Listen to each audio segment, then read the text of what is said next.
সেই মূর্খদের মতো একটা কথা বলে ফেললি। আজকে আমিও তো গ্র্যাজুয়েট, আমি রাষ্ট্রবিজ্ঞান নিয়ে পড়ে কি করছি, তবু এটা ছিল। আজকে পল সায়েন্স কিংবা বিএ এমএ করে গাড়ির মধ্যে 3টে করে পেন 10 টাকায় অ্যাভেলেবেল বেচছে আমার বনগালারের ছেলেরা। এরা যদি মাস গেলে 1500 করে টাকা পায়, তা তো আমার ঘরের টাকা নিচ্ছে না, আপনার আলমারির টাকা নিচ্ছে না, এগুলো কোষাগার থেকে যাচ্ছে। তা দোষটা কোথায়? ছেলেটা আমাদের মতন লোক থেকে। কিন্তু আমি তো দিচ্ছি না, তুমি কি দাও? ট্যাক্স দিচ্ছ? তুমি কি কোথায় দিচ্ছ? তুমি যে কাজটাই করছো না কেন, তোমার কাজটাকে আমি স্যালুট জানাই।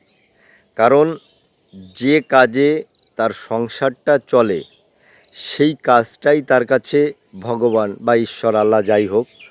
কিন্তু তুই কথাটা কলি কি ভাডি, তুই ট্যাক্স দিই না মানে তুই যে ওই যে বললি না তুই যে গ্রাজুয়েট, মানে তোর এই শিক্ষাটা নিয়ে আমার এখন একটু সন্দেহ আছে। মানে একদম যারে কয় গণ্ড মূর্খ যারে কয় না, সেই মূর্খদের মতো একটা কথা বলে ফেললি।